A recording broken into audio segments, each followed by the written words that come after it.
Hello guys, welcome to my Pranaya clinic channel.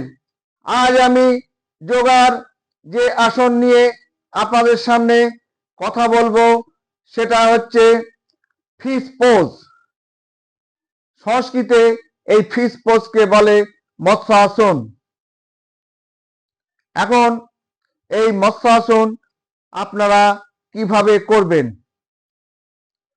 Supine position, অর্থাৎ আপনি চিত হয়ে শুয়ে পড়লেন, হাত দুটোকে পাশে রাখলেন, দুহাত দুপাশে রাখলেন এবং হাতের আঙুলগুলো গ্লুটিয়াল রিজিয়নের দিকে রাখলেন। এবার আপনার মাথাটাকে আস্তে আস্তে ব্যাক বেন্ড করলেন, সোজা করে ব্যাক বেন্ড, সোজা করে ব্যাক বেন্ড করে পেছন দিকে নিয়ে গেলেন এবং আপনার ঘাড়ের নিচে একটা আর্চ তৈরি হবে, একটা ধনুকের মতো সৃষ্টি হবে, একটা কনভেক্সিটি সৃষ্টি হবে। এই অবস্থায় আপনি যদি দু চোখ দিয়ে দেখেন তাহলে আপনি ফ্লোর অথবা যোগা ম্যাটকে দেখতে পাবেন পেছন দিকে। এখন তাহলে শ্বাস নিতে নিতে আস্তে আস্তে মাথাটাকে ব্যাক বেন্ড করলেন, পেছন দিকে বেঁকালেন, একটা আর্চ তৈরি হলো ঘাড়ের নিচে, একটা কনভেক্সিটি তৈরি হলো। এইবার আপনি তখন যদি তাকান তাহলে এইভাবে আপনাকে তাকিয়ে থাকতে হবে না, আপনি তাকিয়ে দেখলে আপনি আপনার পেছনের ফ্লোর অথবা যোগা ম্যাটকে দেখতে সমর্থ হবেন। এইভাবে কিন্তু তাকিয়ে থাকতে হবে না। এইবার তাহলে এই অবস্থায় তাহলে শ্বাস নিয়ে আস্তে আস্তে ব্যাক বেন্ড হয়ে শ্বাসটা ছেড়ে দিয়ে 15 থেকে 20 সেকেন্ড স্বাভাবিক শ্বাস প্রশ্বাস নিয়ে 15 থেকে 30 সেকেন্ড থাকতে হবে।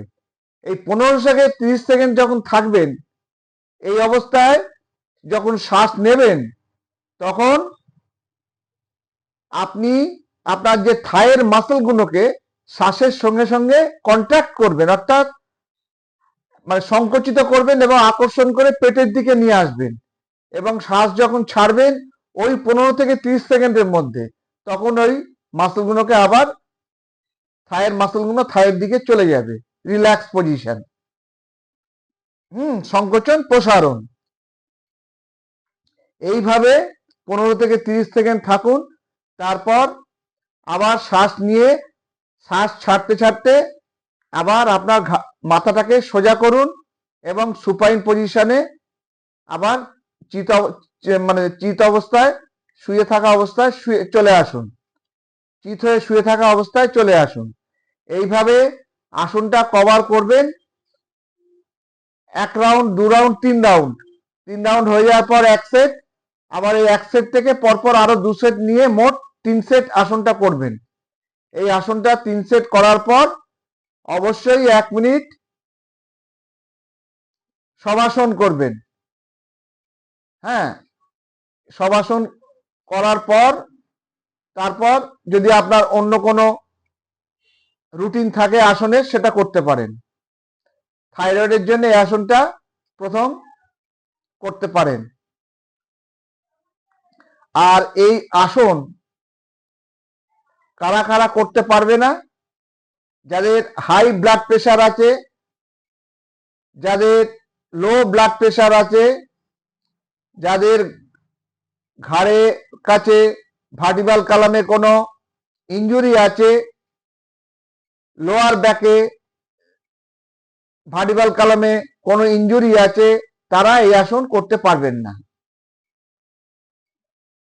এইভাবে আসনটা করলে নিশ্চয়ই উপকার পাবেন। এবার উপকারের কথায় আসছি। বায়ুর দিক থেকে উদান বায়ু এবং ব্যান বায়ু, এই দুটো বায়ুকে এই আসন ব্যালেন্স করে। আর কি উপকার হয় যেটা হেডলাইনে লিখেছি, থাইরয়েড। এখন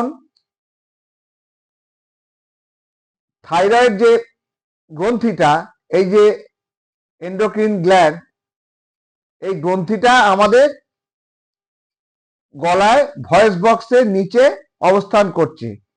প্রজাপতি আকৃতির এর দুটো লোব আছে এবং উইন্ড পাইপকে ঘিরে রয়েছে। এই থাইরয়েড গ্ল্যান্ডের যে হরমোন বেরোয়, একটা হচ্ছে থাইরক্সিন আর একটা হচ্ছে ট্রাইআয়োডোথাইরোনিন। এখন এই দুটো হরমোন যদি কমা বলা হয় তাহলে কখনো হাইপারথাইরয়েডিজম, কখনো হাইপোথাইরয়েডিজম রোগ দেখা দেয়। আর এই থাইরয়েড গ্ল্যান্ডকে যে কন্ট্রোল করছে, এর কন্ট্রোলার হচ্ছে মাথার মধ্যে থ্যালামাসের, হাইপোথ্যালামাসের নিচে একটা গ্রন্থি আছে, যেটা হচ্ছে পিটুইটারি গ্রন্থি বা মাস্টার গ্ল্যান্ড অথবা প্রভু গ্রন্থি। এই মাস্টার গ্ল্যান্ডের অ্যান্টেরিয়র পার্ট, সামনের দিক থেকে একটা হরমোন বেরোচ্ছে, যে হরমোনটার নাম টিএসএইচ, থাইরয়েড স্টিমুলেটিং হরমোন। এই হরমোনটা থাইরয়েড গ্ল্যান্ডকে উত্তেজিত করে, তার যে নিজস্ব হরমোন থাইরক্সিন এবং ট্রাইআয়োডোথাইরোনিন, এগুলো বেরোতে সাহায্য করে। তাহলে এই দুটো হরমোনের ব্যালেন্স ওই টিএসএইচ, থাইরয়েড স্টিমুলেটিং হরমোন, নিয়ন্ত্রণ করে। আর এই পিটুইটারি গ্ল্যান্ডের ওপরে আর একটা গ্রন্থি আছে, তার নাম পিনিয়াল বডি, পিনিয়াল গ্ল্যান্ড। এখন এই পিনিয়াল গ্ল্যান্ডকে যোগশাস্ত্রে শিব গ্রন্থি বলে। আর এই ফিশ পোজ, এই মৎস্যাসন করলে এই থাইরয়েড, পিটুইটারি এবং পিনিয়াল গ্ল্যান্ড এর যথেষ্ট উন্নতি হয়। আর এই আসনে আরো যে সমস্ত উপকার হয় সেটা হচ্ছে মেটাবলিজম, বিপাক ক্রিয়ার উন্নতি হয়, ডাইজেশন, পরিপাক ক্রিয়ার উন্নতি হয়, আর নার্ভাস সিস্টেমের উন্নতি হয়। নার্ভাস সিস্টেমকে ঠান্ডা রাখে, আর নার্ভাস সিস্টেম ঠান্ডা থাকলে মনটাও ভালো থাকে, উত্তেজিত হয় না। এইভাবে এই আসনের আমরা উপকার পাই। আর এই আসন করার সময় যেসব মাসেলগুলো সক্রিয় ভূমিকা গ্রহণ করছে, তাদের কিছু কিছু মাসেলের, প্রধান প্রধান মাসেলের কথা বলবো। কিছু মাসেল আছে ডিপ ফ্লেক্সার মাসেল, যারা এই ঘাড়টাকে শক্ত রাখতে সাহায্য করে। আর সেই মাসেলগুলো কি? এগুলো ফ্লেক্সার মাসেল, অর্থাৎ কোনো কিছু ঘাড়টাকে যদি আমি ভাঁজ করি, সেই ভাঁজ করা অবস্থাটা সৃষ্টি করতে সাহায্য করে। এই মাসেলগুলো হচ্ছে longus colli, longus capitis, longus capitis anterior, longus capitis lateralis, আর হচ্ছে লঙ্গাস সার্ভাইসিস। এর আবার তিনটে পোর্শন আছে, সেটা হচ্ছে superior oblique, inferior oblique, vertical. আর ঘাড়ের মানে সুপারফিশিয়ালি ওপরের দিকে যে মাসেলগুলো আছে, সেই মাসেলগুলো হচ্ছে rectus capitis anterior, rectus capitis lateralis, আর লঙ্গাস ক্যাপিটিস। আর লঙ্গাস ক্যাপিটিস, লঙ্গাস কোলি আর স্টার্নোক্লিডোমাস্টয়েড, এই তিনটে মাসেল আবার যদি অধিক পরিশ্রম হয় ঘাড়ের, তখন এই মাসেল তিনটে জন্যে, এই মাসেল তিনটেতে যন্ত্রণা হয়। স্টার্নোক্লিডোমাস্টয়েড, লঙ্গাস কোলি, লঙ্গাস ক্যাপিটিস। আর ঘাড়টাকে সোজা ভাঁজ করা অবস্থা থেকে সোজা করতে যেসব মাসেলগুলো ভূমিকা নিচ্ছে, তারা হচ্ছে সেমিস্পাইনালিস সার্ভাইসিস, মাল্টিফিডাস, রোটেটর, আর রেকটাস ক্যাপিটিস পস্টেরিয়র এই মাসেলটা আবার major, minor, obliquus capitis, superior, inferior এইসব ভাগে বিভক্ত। আর এই যে মাসেলটা বললাম, এই রেকটাস ক্যাপিটিস পস্টেরিয়র, এটা ক্রেনিও সার্ভাইকাল রিজিয়নে রয়েছে। ক্রেনিও সার্ভাইকাল ফ্লেক্সর মাসেল এটা। আর আমাদের যে কাঁধ, শোল্ডার জয়েন্ট রয়েছে, সেই শোল্ডার জয়েন্টে যে মাসেলগুলো ভূমিকা নিচ্ছে, অ্যান্টেরিয়র ডেল্টয়েড, পেক্টোরালিস মেজর, কোরাকোব্রেকিয়ালিস, এই মাসেলগুলো কাঁধকে ভাঁজ করতে সাহায্য করছে। আর পেছন দিকে যে মাসেল রয়েছে, posterior deltoid, teres major,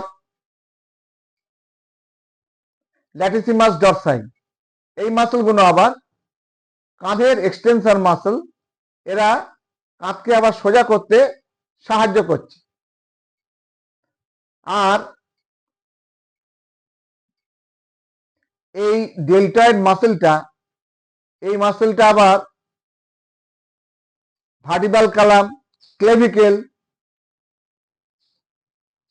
scapula, এই তিনটে হাড় থেকে শুরু হয়ে হিউমারাস নামে হাতে একটা হাড় আছে, সেই হাড়ে এসে শেষ হচ্ছে।